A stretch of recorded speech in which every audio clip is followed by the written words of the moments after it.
Pictures are funny things. Sometimes the small details lurking in the background of a frame say more than the subject at the front. Take this simple scene from The Andy Griffith Show, one of the most iconic American television programs from the 20th century. The main character, Andy Taylor, sits in his house playing out this particular episode's storyline, but look for just a moment at the set dressing. A large stone fireplace fills up most of the frame, giving the location a cozy, rustic feel. This backdrop is one of the many familiar staples of the show, this particular moment being from the first season. Notice the stag's head mounted over the mantel, the shelf of books, the small picture frame in the center, all of these deliberately chosen by the crew to give the sense of a lived-in rural Mayberry home. But why this set dressing? Somebody decided which books to use, which picture to hang. Is the buck's head meant to tell us that Andy is an avid hunter? The books, probably chosen to convey that he's at least a little studied. Then again, did the crew just grab some random stuff from the props house and throw it on the wall? After all, it's not that uncommon to find knickknacks from one show popping up in another, especially if both productions happen to share the same soundstage. Still though, it's fun to speculate. Over the course of the show's run, the decoration changes in subtle ways. By season 2, the books in the corner have been removed, eventually gone is the deer, and the small picture frame is replaced by a large painting. And that painting, well, that tells a story too. You can get a better look at it in Season 5, Episode 4, The Education of Ernest T. Bass. It's a reproduction of the Angelus by 19th century French artist Jean-François Millet, best known for his oil paintings of peasant farmers and general life in rural France, which contributed heavily to the realism movement. These paintings came straight from Millet's childhood. The first son of a poor French family, he would labor with his father in the field until he was old enough to be sent to art school. He married in 1841, but lost his wife to consumption just 3 years later. A decade after that, he married again, and he and his wife Catherine would go on to have 9 children. Now, it's important to know that during his lifetime, Millet's work was not popular. In fact, a painting of his in 1848 was so harshly panned by art critics when it was released that he had the painting destroyed.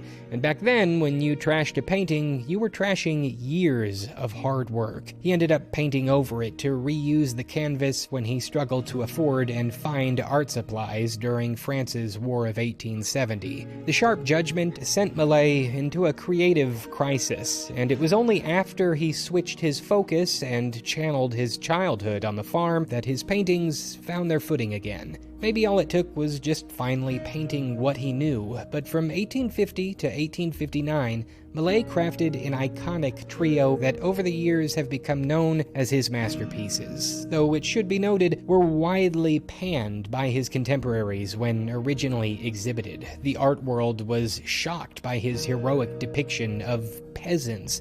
The life of farmers was considered degrading at that time, and while painting landscapes was widely accepted, the idea of emphasizing a lowly field worker as the painting's focal point was scandalous. But it was what Millet knew. Commoners bathed in golden light as they worked tirelessly to make ends meet. First came the sower, then the gleaners, and finally, the Angelus. A painting which depicts 2 peasants in a field, a man and a woman, heads bowed in prayer over a basket of potatoes. In the distance is a church steeple and the faint details of a small village. In the Roman Catholic communities of the time, church bells would sound 3 times each day for the Angelus, a prayer of deliverance. As with most paintings, the meaning has been subject to a wide array of interpretations, from the political to the religious. For his part, Millet claimed to have no ulterior motives, simply painting it from a sense of nostalgia, some long-kept memory of his childhood on the farm. Millet, who lived most of his life in poverty, originally sold this painting for barely 1,000 francs. 15 years after his death, it would auction for close to 150,000. Today, it's worth millions. And yet, pictures are funny things. Sometimes the small details lurking in the background say more than the subject at the front. A century later, surrealist artist Salvador Dali looked at the Angelus and sensed something beneath the surface. A lifelong fan of Millet's work, he couldn't shake the feeling as a child that the Angelus wasn't a picture of two field workers praying over potatoes at the end of the day. Instead, he saw a husband and wife burying a child. Not an image of hard work, but one of parents in mourning. So, at his request, the Louvre had the painting X-rayed in 1963. And sure enough, hidden under the basket of potatoes, beneath layers and layers of paint, was the outline of a child's coffin. Maybe Millet changed the subject matter at the last minute so the painting would be more sellable. Maybe it was a memory he couldn't quite bring himself to fully recreate. The truth is, we don't know, and perhaps we aren't meant to. The original vision or not, prints of the Angelus found their way into religious households all over France and eventually the world, even, it seems, in the little make-believe town of Mayberry. A year after the painting's hidden secret was finally discovered, during the education of Ernest T. Bass, Jean-Francois Millet's The Angelus finally had its close-up. Yeah. She's a sweet, pretty girl, and a lot of us like her. Say.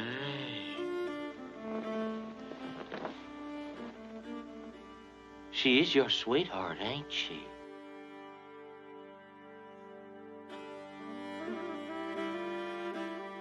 Special thanks to Squarespace for sponsoring this video, the all-in-one platform to build a beautiful website. Got an idea you're unsure how to get off the ground? Start by choosing from one of their stunning templates, and then customize the design to your specific needs. If you want to start a podcast, their video and audio blocks feature gets you up and running in no time. Build a community with their member areas feature, and if you want to sell something, you can set up an online storefront. I use Squarespace for my own website, and you can try it out for free by visiting squarespace.com. If you like the experience, then when you're ready to launch your site, head over to squarespace.com/Austin McConnell or use the link in the description to get 10% off your first purchase of a website or domain.